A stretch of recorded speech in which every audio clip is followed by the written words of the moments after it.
पहली आयत से बात क्या करता है? खुदा के मोहतले कलाम में यूं मरबूत है टाइटल किसका है? रिहाई की इल्तिजा। रिहाई आप जानते हैं छुटकारे की इल्तिजा करता है खुदा का बंदा। जब खुदावंद सहून के असीरों को वापस लाया तो हम ख्वाब देखने वालों की मानद थे। उस वक्त हमारे मुंह में हंसी और हमारी जबान पर रागनी थी। तब कौमों में ये चर्चा होने लगा कि खुदावंद ने इनके लिए बड़े बड़े काम किए हैं। खुदावंद ने हमारे लिए बड़े बड़े काम किए हैं और हम शादमान हैं।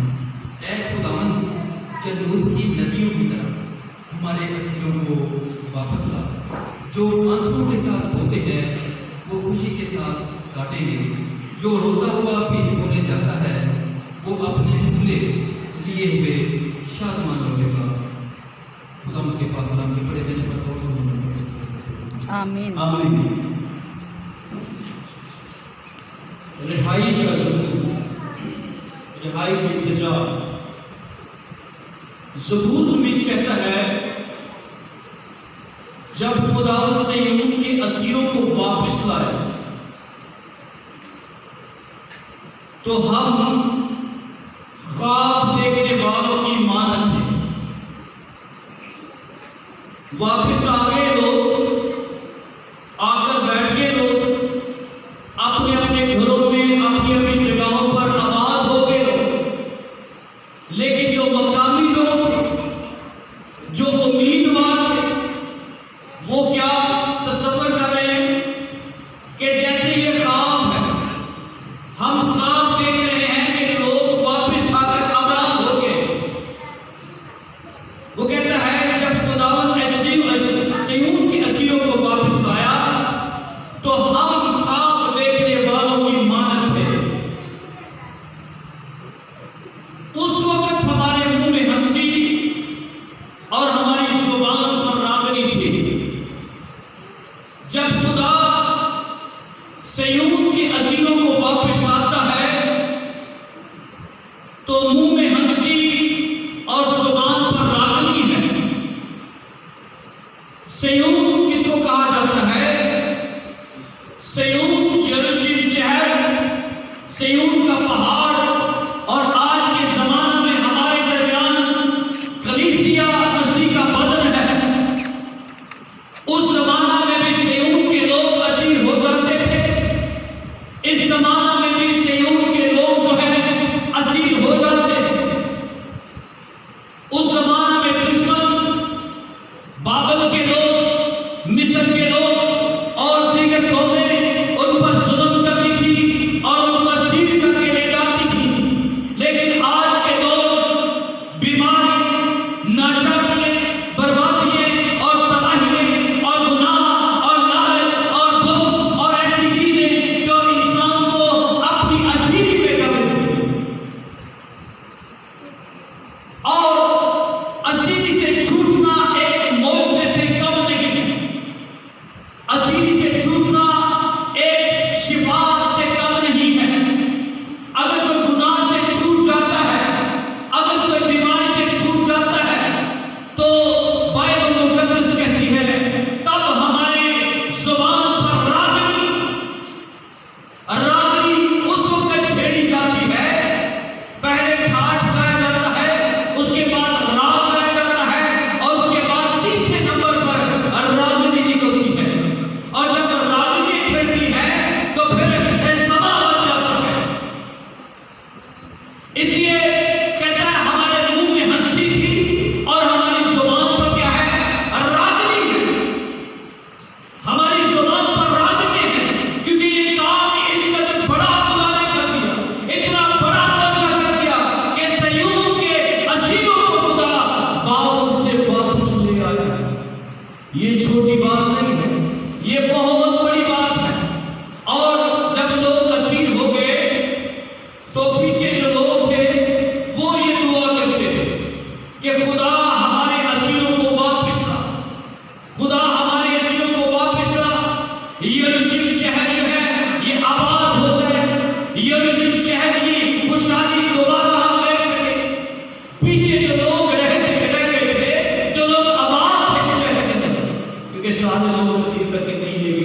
बल्कि कुछ लोग जो थे वो शहर यरूशलेम के अंदर रह गए और वो लोग खुदा से दुआ करते थे कि खुदा हमारे असीरों को वापस ला।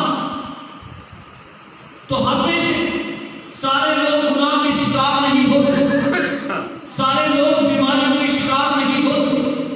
गुनाह एक ऐसी जबिलत है जिसकी लपेट में अगर इंसान आ जाए तो शायद जेल से तो छूट सकता है, लेकिन गुनाह की कैद से छूटना नहायत मुश्किल होता है।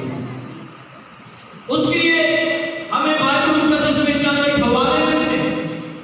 पौलुस रसूल जब स्तिफनस कत्ल हो रहा था, संसार किया जा रहा था, तो घुटने टेक स्तिफनस ने दुआ की। जब उसने देखा कि पौलुस के पास कपड़े रखे हुए हैं तो दुआ की कि ऐ खुदा ये गुनाह इनके जिम्मे ना लगे। हालेलुया। और उसी दुआ के बाद पौलुस रसूल सौल से पौलुस बन गया, सौल से पौलुस बन गया। स्तिफनस की दुआ के बाद का ये वाक्य है। तो अगर हम देखते हैं कि चंद लोग हम में से असीर हो चुके हैं, मुश्किलात का शिकार हो चुके हैं, ऐसी कैद में जा चुके हैं, ढीठपन में जा चुके हैं, तो हमें उनके लिए क्या करना है? हम खुद भी मुश्किल में हैं, हम खुद भी दुनिया के जाने चाहते हो, फिर भी हमें घुटने टेक कर, बाइबल मुकद्दस जैसे कहती है स्तिफनस को लोग पत्थर मारे लेकिन वो घुटने टेक कर लोगों के लिए दुआ कर रहा है कि ऐ खुदा ये गुनाह इनके जिम्मे ना लगाना। और उस वक्त के बाद पौलुस जो है वो मैंने बताया सौल से पौलुस बन गया और खुदा ने उसको चुन लिया। कहता है तब कौमों में ये चर्चा होने लगा, कौमों में चर्चा होने लगा। क्या चर्चा होने लगा? जब हमारे गीतों की सदा, जब हमारी आवाजों को लोगों ने सुना कि ये बड़े जोर जोर से नारे मारे, इनके नारों की वजह क्या है, इनके रागनीय छेड़ने की वजह क्या है? बताया गया कि खुदा ने इनके लिए बड़े बड़े काम किए, खुदा इनके असीरों को वापस ले आया। तब एक जश्न हुआ और बाइबल मुकद्दस कहती है कि तब कौमों में चर्चा होने लगा। चर्चा कैसे होता है? शोर से भी, और पहले आहिस्ता आहिस्ता बात फैलती है, कानों के जरिए से बताते हैं। सुनिए कुछ आईना देखा जाग हो गया, फिर बताते हैं सुनिया, तू कुछ सुनिया? हाँ जी सुनिया, मैं भी सुनिया। फिर मैं फला सच किया, फिर मैं फला में कुछ चीज़ लोगों को शुरू कर दे। ये चर्चा है। और ये भी बात जो थी छोटी नहीं थी, ये बहुत बड़ी बात थी कि खुदा सयून के असीरों को वापस ले आया। या पर आगे जाकर हम पढ़ते हैं, ऐ खुदा जनूब की नदियों की तरह, पीछे हमने पढ़ा है तब कौमों में चर्चा होने लगा, जनूब की नदियों की तरह, जनूब की नदियों की तरह कौमों में चर्चा होने लगा। क्या चर्चा होने लगा? क्या चर्चा होने लगा? कि सयून के असीरों को खुदा वापस लेकर आ गया। खुदावंद ने इनके लिए बड़े बड़े काम कर दिए हैं। फिर कौम खुद इकरार करती है कि खुदावंद ने हमारे लिए बड़े बड़े काम किए और हम क्या है? हम शादमान हैं, हम शादमान हैं। और आगे लिखा है जनूब की नदियों की तरह। ये जनूब की नदियां जो है मशरिक की नदियां मगरब की तरफ जब जाती हैं तो तेजी से आगे बढ़ती है। लेकिन जनूब उस जमाना में जहां पर ये लोग बसते थे, जहां पर खड़े होकर ये बात हो रही है, जनूब का इलाका उस इलाके में रेगिस्तानी इलाका था। कौन सा इलाका था? रेगिस्तानी इलाका था। जनूब की तरफ से नदी बहने का कोई चांस ही नहीं था। वहां से कोई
हालेलुया। जो खुदा के कामों का चर्चा करते हैं, जो खुदा के कामों को बढ़ाते हैं, खुदा के कामों को ऊंचा करते हैं, उसके नाम की गवाही देते हैं, खुदा फिर उन पर गवाही देता है कि ये मेरे सच्चे लोग हैं। हालेलुया। ये मेरे सच्चे लोग हैं। और यहां पर मुझे अबरानियों का हवाला याद आया कि वो जहां नहीं बोलता वहां से काटता। अबरानियों में लिखा है, रोमियों में खाते में लिखा है, जो चीजें नहीं हैं, जो चीजें नहीं हैं उनको इस तरह बुला लेता है कि गोया वो हैं, गोया वो हैं। हम बारहा ना उम्मीद हो जाते हैं, बारहा परेशान हो जाते हैं। और ये छोटी बातें नहीं, ये बहुत बड़ी बातें हैं, बहुत बड़ी बातें हैं। इनको वही जान सकता है जो कभी जेल में रहा हो, जो कोई कैद से वापस आया हो, जो कोई गुनाह की कैद से वापस आया हो, वही जान सकता है। यीशु मसीह ने बताया कि जिसके ज्यादा गुनाह माफ होते हैं, ज्यादा मोहब्बत करता है। हालेलुया। जो गुनाह की कैद से वापस आ जाता है, वो जानता है नसीरी क्या चीज होती है। जो गुनाह के हाथों मुक्के खाता, आवारा फिरता और गुनाह के सबब से दुख उठाता, वो जानता है कि ये कितनी बड़ी कैद है। ज़बूर 19 कहता है, खुदावंद ने इनके लिए बड़े बड़े काम किए हैं, खुदावंद ने हमारे लिए बड़े बड़े काम किए हैं और हम शादमान हैं। ऐ खुदावंद, जनूब की नदियों की तरह हमारे सिरों को वापस ला। आगे लिखा है, जो आंसू के साथ बोते हैं वो खुशी के साथ काटेंगे, जो रोता हुआ बीज बोने जाता है वो अपने पूरे लिए हुए शादमान लौटेगा। ये भी बहुत मुश्किल काम है, बीज बोना भी बहुत मुश्किल काम है। जो रोता हुआ बीज बोने जाता है, आप बड़े से बड़े जिम्मेदार को देखिए, जब बीज बोने का मौसम होता है क्या कहते हैं लोग, मूत्रे होते हैं, ऐसे बीज बोते हैं। जब जिम्मेदार क्या होता है, परेशान चेहरे उतरे होते हैं, खाद आगे में पानी बनी, पानी आगे में बदल सो गया है।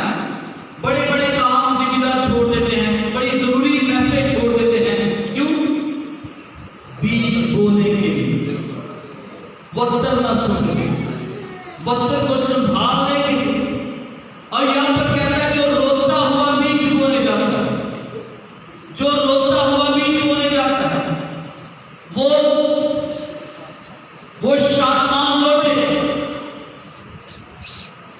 जो आंसू के साथ बोलते, खुशी के साथ काटे, जो रोता हुआ बीज बोने जाता है, वो अपने पूरे लिए शादमान लौटे। हालेलुया। बीज बोना है मुश्किल काम। ये जिम्मेदारी का हो या रूहानी आदत का हो, बहुत मुश्किल है, बहुत मुश्किल है। लेकिन जिस तरह वॉइस कहता है, हर चीज का जो जमीन के नीचे होती, हर काम का एक वक्त है। क्या है? क्या है? वक्त वक्त है। बीज बोने का उसने बताया, बीज बोने का एक वक्त है और फसल काटने का भी एक वक्त है। लेकिन होता यह है, रूहानी आलम में हम इन बातों को नहीं समझते।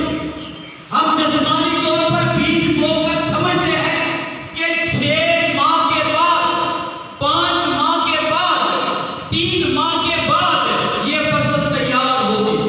लेकिन रूहानी आलम में जब हम बीज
कि आप मुसीबत उठा रहे हैं, अपनी ख्वाहिशात को मार रहे हैं। ये वक्त खुदा ने आपको दिया है, आप मिटते जा रहे हैं, आपकी कोई रिस्पेक्ट नहीं हो रही, आप बोते जा रहे हैं, आप बोते जा रहे हैं, उम्मीद नहीं करते कि खुदा हमें जल्दी उठाए।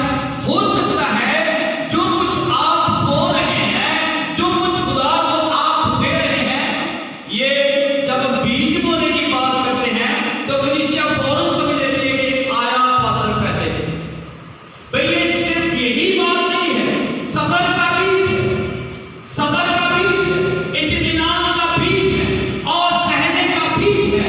जो कुछ बीज हम बोते हैं, कलाम अक़दस में लिखा है, जो कोई जिस्म के लिए बोता है वो जिस्म से हलाकत की फसल काटेगा, और जो कोई रूह के लिए बोता है वो रूह से हमेशा की जिंदगी की फसल काटेगा। हम नेक काम करने में हिम्मत न हारे, पश्चात की जो कुछ बोलता है वही करेंगे।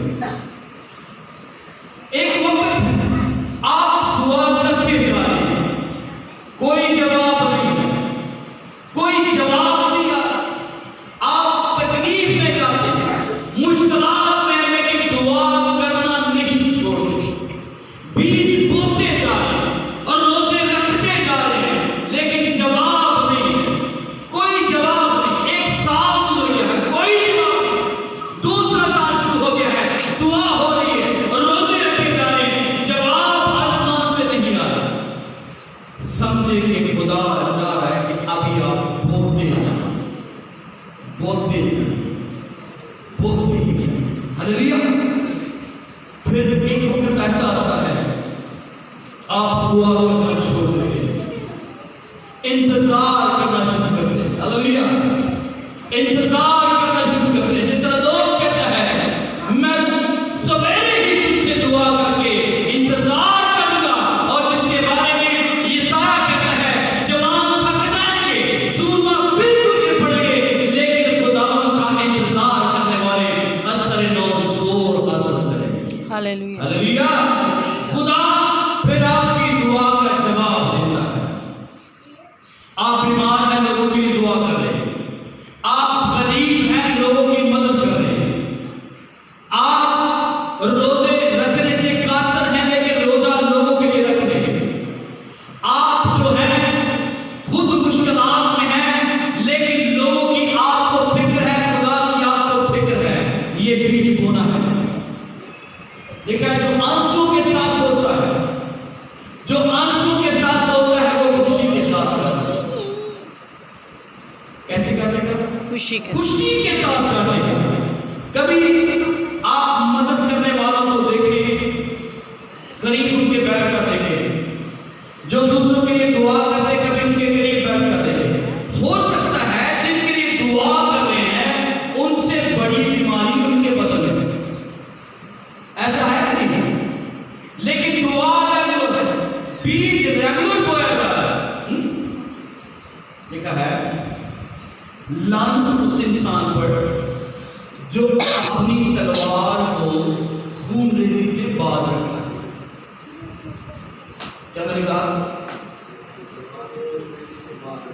लानत उस इंसान पर जो अपनी तलवार को खून रेजी से बाज खून रेजी से बाज बांध रखता है। ये क्या है? खुदा तो कहता है खून ना करो। फिर ये क्यों लिखा गया? भाई ये किस तलवार की बात है? रुकी तलवार जो खुदा का कलाम है, ले लो। आप कलाम सुनाते जा रहे हैं, रिस्पॉन्स नहीं है, सुनाते जा रहे, रिस्पॉन्स नहीं है। अब देखिए, हम दुआ करें, आप दुआ करें, कलीसिया की दुआ करो, कलीसिया के बढ़ोतरी के लिए तो दुआ करें। लेकिन ऐसा हुआ कुछ दिन ब दिन हम दुआ कर रहे हैं, कलीसिया पीछे हो जा रही है। ऐसा है? ऐसा है? ऐसा है? इसमें कसूर है भाई सोम का, कसूर है भाई जॉनसन का जो रेगुलर आते हैं, भाई काफी का जो रेगुलर आते हैं, मेरा दुआ पे यहाँ पर रहता, कसूर है? आप भी दुआ करें, मैं भी दुआ करें, आप भी बीज बोले, मैं भी बीज बोल रहा हूँ। लेकिन ये क्या हो रहा है? हिम्मत तोड़ने की कोशिश हो रही है कि हमारी हिम्मत क्या हो, टूट जाए। लेकिन जब बोलते जाए,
हालेलुया। हालेलुया। हम सोचना ही छोड़ देंगे कि नहीं होने कट गया काम, बस खत्म हो गया।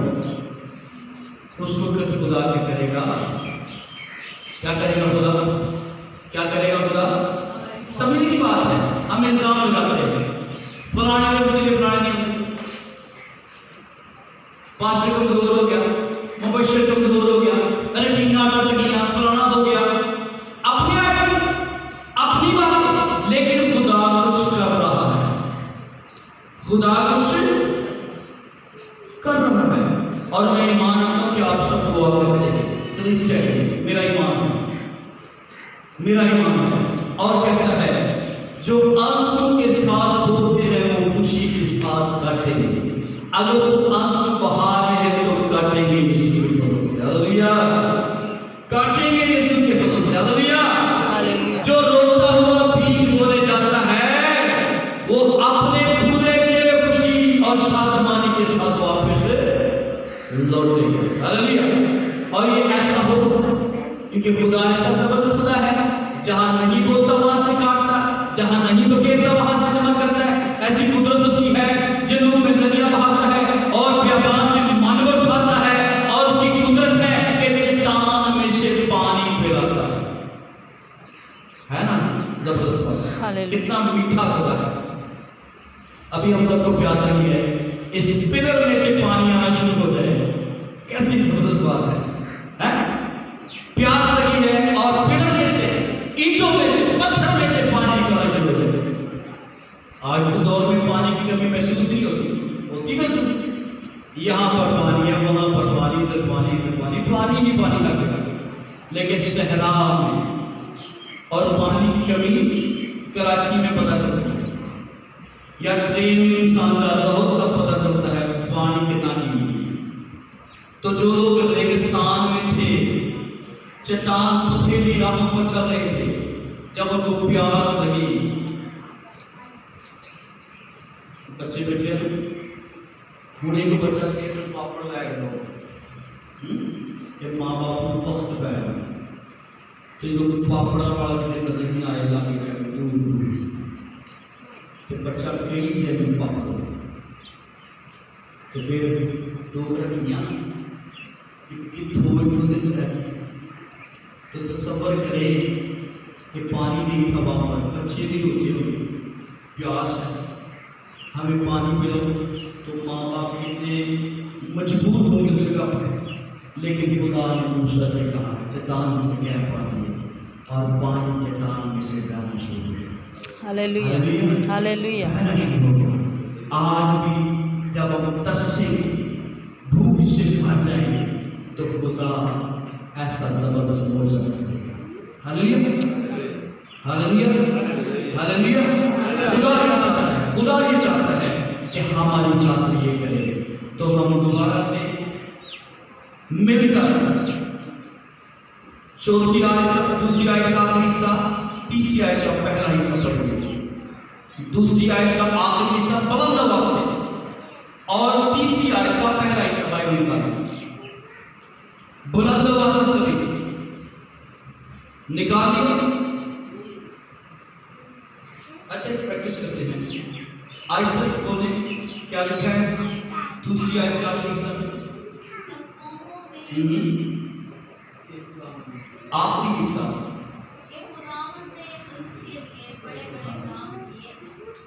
पहली आयत तीसरी आयत का पहला हिस्सा देता है।